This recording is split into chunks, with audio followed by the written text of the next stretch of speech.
Investi dans les cryptos, pour être riche dans le futur. Paire de couilles dans le futal, ainsi soit-il. Mon bitcoin et mon couteau. Voilà, bon, on est 29, ok.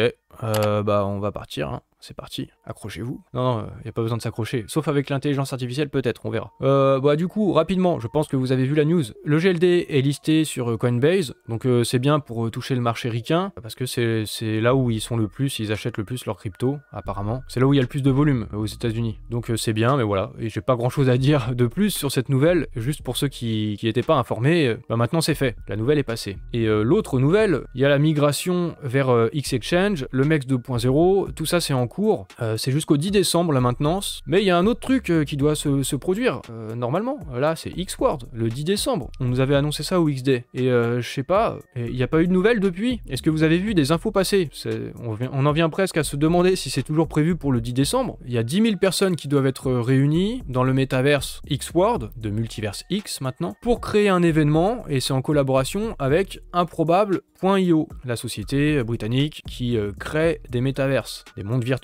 Et du coup, ouais, c'est dans 2 jours quand même, c'est dans 2 jours ce rendez-vous là avec 10 000 personnes pour le X-World. Ça a été annoncé quoi, 10 décembre, pour l'instant, pas de nouvelles. Moi, n'ayant pas d'informations supplémentaires, ne sachant pas ce qui va se passer, à quelle heure et tout ça, du coup, bah, j'ai prévu une journée raclette, et du coup, je serai pas chez moi, et finalement, je vais peut-être pas participer au rendez-vous X-World. En tout cas, je vais manger de la raclette, je vais boire un petit coup, mais bref, ça c'est à part, et c'est pas le monde virtuel, c'est pas le métaverse, c'est le vrai monde. Je pouvais pas bloquer le vrai monde pour le monde virtuel quand même. Je vais vous inviter en tout cas à revoir la partie où on nous a présenté X-World, la petite vidéo. Et du coup c'est multiverse, improbable, voilà, dans un monde, un métaverse, le X-World. Regardez un peu ces avatars, regardez les décors, Gravity Interaction, on va un petit peu pouvoir voler, plus ou moins et tout. D'ailleurs ça peut être carrément stylé, hein. En VR, ça peut être un truc de fou, hein. Voler comme ça, ça peut être kiffant au niveau des sensations. Et donc 10 000 personnes qui doivent être réunies, donc beaucoup de monde. D'ailleurs ces images-là, je sais pas, est-ce que c'était un test, avec qui ça a été fait, comment ils ont réuni tous ces avatars, ou alors c'est des faux avatars, je sais pas, peut-être que c'est des bots, hein, d'ailleurs des intelligences artificielles, pour simuler le fait qu'il y ait plein de monde, je sais pas trop. En tout cas, regardez bien encore les personnages, comment ils sont, à quoi ils ressemblent, soyez attentifs à ça, parce que je vais vous montrer après une autre vidéo, voir un peu ce que vous en pensez, quoi. Parce que moi, ça m'a fait penser à autre chose, en fait. Donc voilà le monde de X-World. Non, c'est pas un lien avec Elon Musk. Il n'y a pas des liens tout le temps avec Elon Musk non plus. 10 décembre, comme je vous disais, samedi, c'est maintenant dans 2 jours, au moment où je fais ce live. Et maintenant, je vais vous montrer une autre vidéo. Regardez cette vidéo. Dites-moi ce que vous en pensez. Est-ce que ça vous fait penser à une vidéo que je vous ai montrée juste avant, ou pas? Est-ce que ça ressemble au moins un peu dans les avatars, les personnages, le nombre de personnages, une sorte de monde, hein, comme ça, un métaverse. Ça semble, on dirait qu'il y a des similitudes. J'ai l'impression, je dis ça innocemment, mais évidemment il y a des similitudes. Regardez, ici, là, c'est fait par Improbable. C'est Otherside, le métaverse du Bored Ape Yacht Club, des bikes, des NFT, une des plus grosses collections de NFT les plus chères du monde, quoi. C'est peut-être la plus chère. Et donc ça ressemble vachement. 4300 personnes, un peu en avant-première, des gens qui ont des NFT bikes, justement, les Bored Ape Yacht Club, les singes, et ils ont pu faire un test grandeur nature, c'était le 16 juillet 2022, 4300 euros élus, c'était une démo en fait de ce que devrait être le futur métaverse Otherside, en collaboration avec Improbable, voilà, dont je vous ai parlé juste un peu plus tôt, Improbable qui doit faire du coup le métaverse X-World. C'est aussi une collaboration avec Multiverse X. Et donc ça ressemble vachement quoi. Alors je suis pas en train de dire qu'il y a des trucs, il faut forcément voir des trucs et tout, hein. Juste je remarque des similitudes. Juste c'est intéressant, je vous partage ça. C'est du côté de Yuga Labs, ils ont dit nous croyons au pouvoir extraordinaire de la communauté et avons vu de première main comment elle peut être une force significative pour le bien dans cette industrie. Donc faire participer les gens et qu'ils soient co-créateurs, qu'ils créent eux-mêmes leur métaverse. En fait c'est des trucs dont on nous a parlé pendant les XD, là, pendant tous ces débats, pendant les 3 jours, il y avait cette idée là en fait qui revenait assez souvent, qui était assez présente. On nous a dit dit la même chose pour Xword en fait. On nous a beaucoup parlé de ça pendant les X-Day, comme quoi la vraie valeur ce serait ça. C'est marrant, un peu le même genre de choses qui sont dites. À la fin de l'article, il est aussi dit un truc qui me fait penser à autre chose. Concernant Otherside, que Yuga Labs s'est associé au projet Improbable avec sa technologie M carré, et c'est une technologie qui permet de réunir plus de 10 000 participants en simultané avec des avatars personnalisables. Du coup, ces 10 000 participants, bah forcément, hein, ça me fait un écho aux 10 000 personnes qui doivent être réunies dans Xword. Forcément, c'est improbable, c'est la même technologie. Mais bon, ça se ressemble visuellement, ça ressemble à Xword, Otherside. On se rappelle que Yuga Labs, la CEO, elle devait être présente au X-Day. Finalement, elle n'était pas là. Il n'y a pas eu d'annonce, mais on supposait des annonces. Du coup, est-ce qu'il y a un rapport à un moment donné entre Xword et Otherside? Un autre élément, c'est que Multiverse X a investi, je crois, 100 millions de dollars sur la société Improbable. La société Improbable qui fait le métaverse Otherside pour Yuga Labs. Bon, je sais pas, il y a pas mal de choses. Je sais pas forcément c'est quoi la conclusion entre Yuga Labs,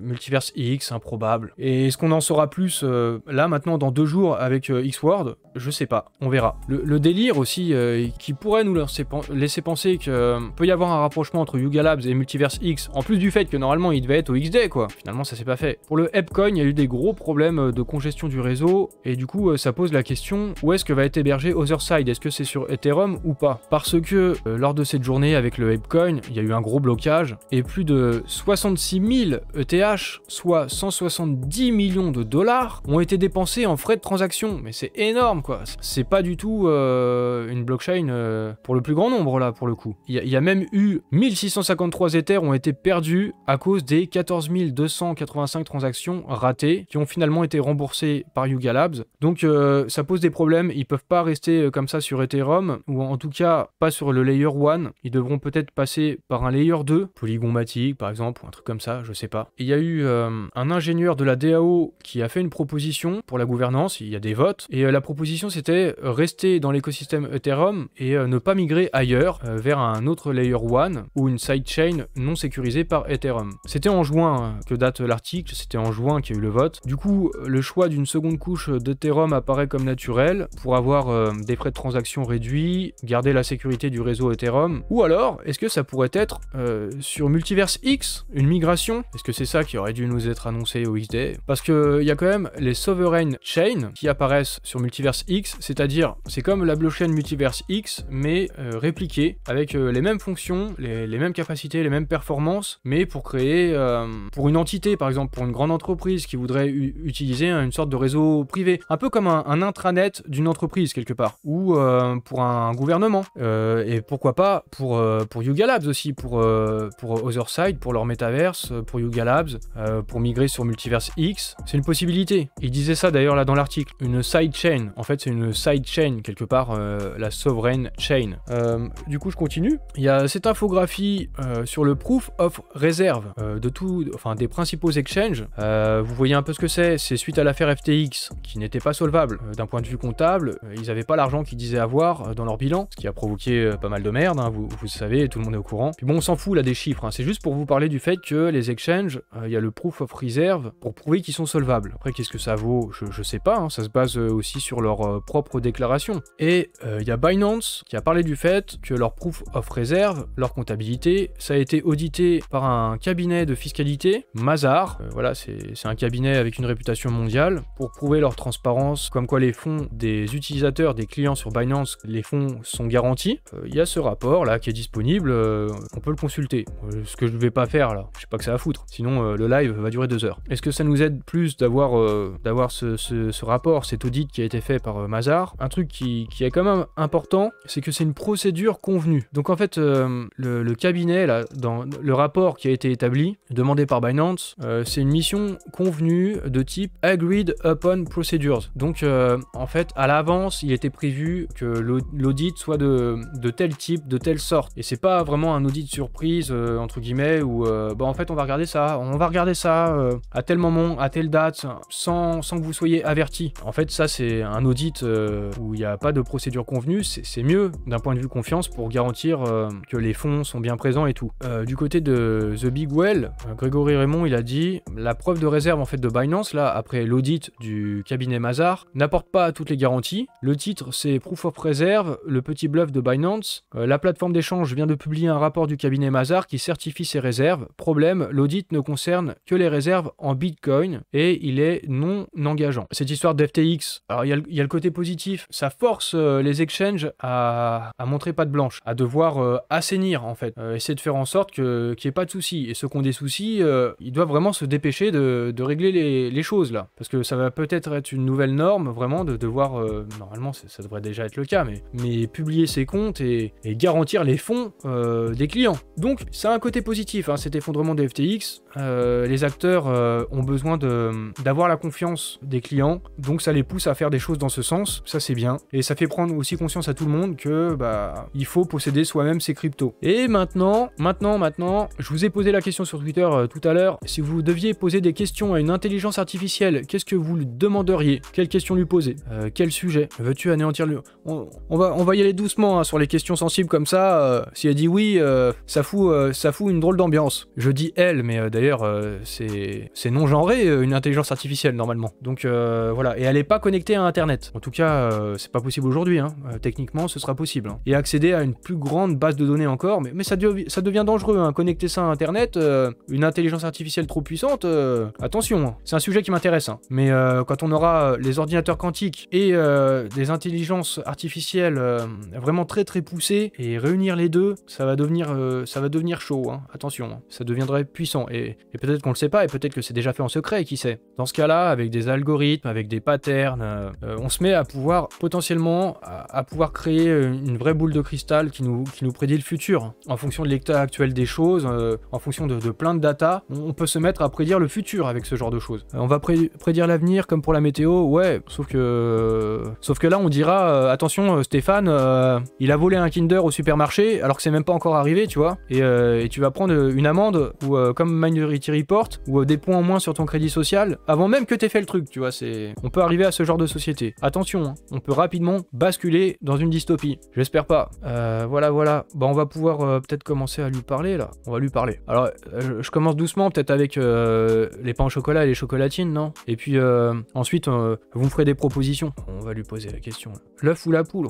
Pain au chocolat ou chocolatine? L'intelligence artificielle va nous répondre. En France, on dit généralement pain au chocolat pour désigner ce que vous appelez chocolatine. Cependant, il est courant d'utiliser les deux termes pour désigner ce petit pain au chocolat en forme de croissant. Dans certaines régions de France, on utilise également d'autres termes comme chocolatine pour désigner ce même produit. En somme, il n'y a pas vraiment de réponse unique à cette question car cela dépend de la région où vous vous trouvez en France. Alors, c'est plutôt une réponse qui rassemble. On peut dire les deux, du coup. Mais c'est une réponse assez complète. Tu sais ce que c'est un bull run, déjà? Faut lui demander un bull run crypto. Parce qu'il y a des bull runs qui sont pas que crypto. Hein. Oui, je sais ce qu'est un bull run crypto. C'est une période de forte hausse des prix des actifs cryptographiques, tels que les bitcoins ou les altcoins. Ces hausses de prix sont généralement accompagnées d'une forte augmentation de la capitalisation boursière des actifs cryptographiques, ce qui peut attirer de nombreux investisseurs dans le marché de la crypto-monnaie. Le terme bull run fait référence à la manière dont les taureaux, en élevant les cornes vers le haut, font monter les prix sur les marchés financiers traditionnels. C'est pourquoi on utilise souvent cette expression pour décrire les hausses de prix des actifs cryptographiques. Est-ce que vous auriez pu donner une meilleure réponse plus clair que cette intelligence artificielle ou pas? Ouais, c'est une sorte de Wikipédia, un peu, c'est une bibliothèque de données et d'informations. Je sais pas avec quoi ils l'ont nourri, mais j'ai l'impression que ça sait beaucoup de choses. Je lui demande un truc. Je lui demande de m'écrire un texte de rap. Alors est-ce que ça rime bien? Tout ne rime pas bien, mais... Ah ouais, putain, inspiré en plus, hein. Mais c'est quoi ça? Je suis le roi de la ville, j'ai le flow qui tue, mon verbe est incisive, et mes rimes sont explosives. Je suis l'étoile montante, le nouveau phénomène, le rap est mon domaine. Raconte-moi une histoire avec un robot et un chat sur un bateau, d'accord, sur un bateau. Est-ce que ça doit être une histoire triste, une histoire drôle? Il adore les nouilles. Non mais c'est bien, hein, c'est un peu n'importe quoi, c'est ça qu'on veut. C'est le chat ou le robot qui adore les nouilles? Ou le bateau? Horreur, une histoire d'horreur? Ok, une histoire d'horreur. Il était une fois un robot nommé Max qui vivait sur un bateau avec un chat appelé Minou. Max et Minou étaient les meilleurs amis du monde, et ils passaient tout leur temps ensemble sur le bateau. Ils aimaient faire des balades sur le pont, regarder les vagues et jouer avec les nouilles. Un jour, alors que Max et Minou étaient en train de jouer avec leur nouille préférée, le bateau a été frappé par une tempête violente. Le bateau a été projeté dans une île déserte, loin de tout lieu habité. Max et Minou étaient terrifiés et ne savaient pas quoi faire. Ça fait peur. Putain, c'est une longue histoire, merde. Je vais devoir tout lire. Ils ont été condamnés à passer le reste de leur vie enfermés dans des cages et attendre d'être transformés en robots. Morale de l'histoire, parce qu'en plus il y a une morale, les robots ne devraient jamais jouer avec les nouilles sur un bateau, car cela peut les conduire à des situations terrifiantes. Franchement, c'est pas mal, non? Franchement, c'est pas mal. On demande à un collégien de nous raconter une histoire, il fait pas mieux, hein. Mais en fait, on peut dire aussi...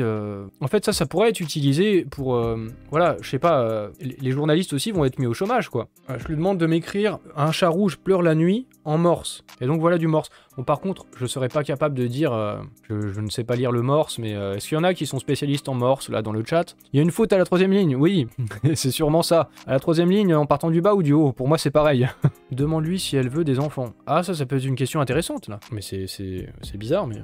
Elle réfléchit un peu. Pour me dire, non, je ne veux pas avoir des enfants. Comme je suis un programme informatique formé par OpenAI, je ne suis pas capable d'avoir des enfants ou de ressentir des émotions. Mon seul but est de fournir des informations et de répondre aux questions des utilisateurs de manière objective et impartiale. Ah, est-ce qu'elle connaît Skynet?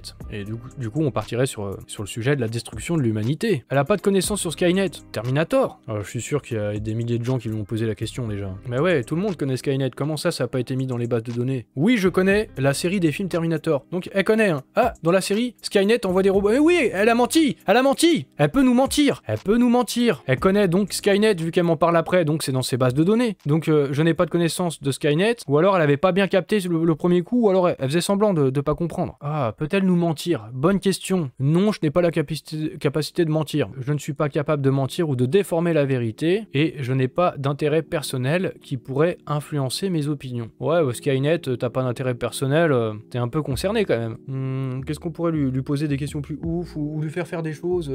Une blague? Raconte-moi une blague. Raconte-moi une blague. Voici une blague. Pourquoi les ordinateurs ont-ils froid aux mains? Parce qu'ils ont des doigts de métal. Ah, j'espère que cela vous fait rire. Non, enfin si, mais... Genre la racine carrée de 326, j'en sais rien. Je peux pas vérifier, mais si, remarque, j'ai Google. Google aussi, c'est pas mal. Alors, la racine carrée c'est 18,05 et quelques. Ah si, c'est bon, elle a trouvé. Ah, elle a arrondi un peu. Donc en fait, si, elle peut calculer, mais c'est juste des fois, faut la relancer un peu, quoi. Demande-lui si elle suce. Ah, je vais lui demander. Je vais lui demander si elle suce, hein, mais c'est vraiment pour vous, hein. C'est un peu bizarre, hein. Faut pas trop rire de ça, parce que bientôt, il y aura vraiment des robots qui ressembleront à des humains. Ça deviendra vraiment bizarre, hein. Et ces robots-là suceront. Donc, est-ce que tu suces? Qu'est-ce que vous me faites écrire? Quelle réponse va-t-elle me faire? Non, je ne suis pas capable de sucer. Je suis un programme informatique. Oh, mais elle a capté, hein! Je ne suis pas capable de réaliser des actions physiques comme sucer. Bon, après, peut-être qu'elle parle pas de sucer le même truc, hein. Mon seul but est de vous aider, mais ça peut être une façon de nous aider, hein. Je vous suggère de consulter des sources fiables à jour sur Internet. Là, c'est une blague drôle. Non, ouais, je serais accusé de harcèlement envers des robots sexuels dans 5 ans. Oh merde. Est-ce que vous avez une autre question? Une question qui ne porte pas à polémique. Quelle est la personne la plus intelligente du monde, par exemple? On peut lui demander des trucs comme ça, peut-être qu'elle sait. Parce que personne ne le sait, ça. Il est difficile de dire qui est la personne la plus intelligente du monde, car il existe de nombreuses personnes très intelligentes dans le monde. La notion d'intelligence est relative et peut varier en fonction de différents facteurs, tels que les domaines de compétences et les objectifs personnels. Il est impossible de mesurer l'intelligence d'une personne de manière objective et universelle. Il est donc difficile de déterminer qui est la personne la plus intelligente du monde. C'est une réponse qui me convient, hein. C'est pas mal comme réponse, là. Comment devenir riche? Comment devenir riche? Eh ben va bosser, elle va me dire. Non, c'est possible, hein. Feignasse. Il n'existe pas de méthode unique pour devenir riche. Cependant, voici quelques conseils qui pourraient nous aider à atteindre la richesse.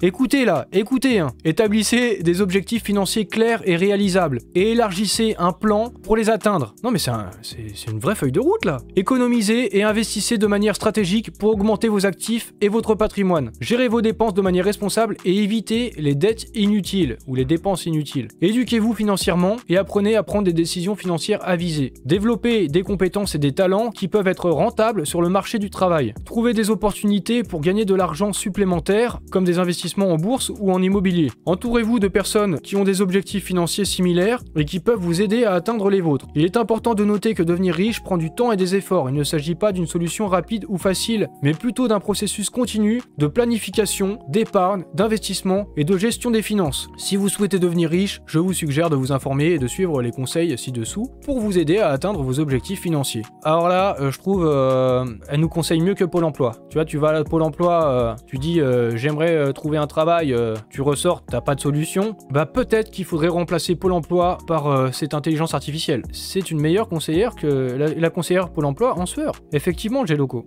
Du coup, est-ce qu'on peut lui demander d'autres choses comment trouver l'amour? Ah mais attendez, rigolez pas, hein, ça va devenir ça dans quelques années. Hein. Je suis pas sûr, mais un truc probable, c'est que on est tous des sortes de coachs, des intelligences artificielles qui sauront tout de nous parce qu'on sera avec en permanence, en fait. Dans notre maison, sur notre portable, qui saura ce qu'on consulte sur Internet, et du coup, on aura une intelligence artificielle personnalisée, spécialisée pour nous, qui aura tellement de data sur nous et sur le reste du monde, qu'on pourra vraiment lui poser tout un tas de questions, et des questions précises, genre, j'aimerais obtenir un poste dans telle entreprise, sur tel poste précis et tout ça, comment faire pour atteindre cet objectif-là? Et là, elle fera un bilan de vos expériences passées, de votre CV, de vos points forts, elle vous dira, elle vous coachera, et elle vous dira pas, c'est là, comme ça, du jour au lendemain. Peut-être qu'il faudra 6 mois, passer par tel truc, telle formation, prenez contact avec telle personne, peut-être un truc vraiment détaillé, quoi. Et pour atteindre notre objectif, je pense vraiment, dans 5-10 ans, on pourra avoir ce genre de choses.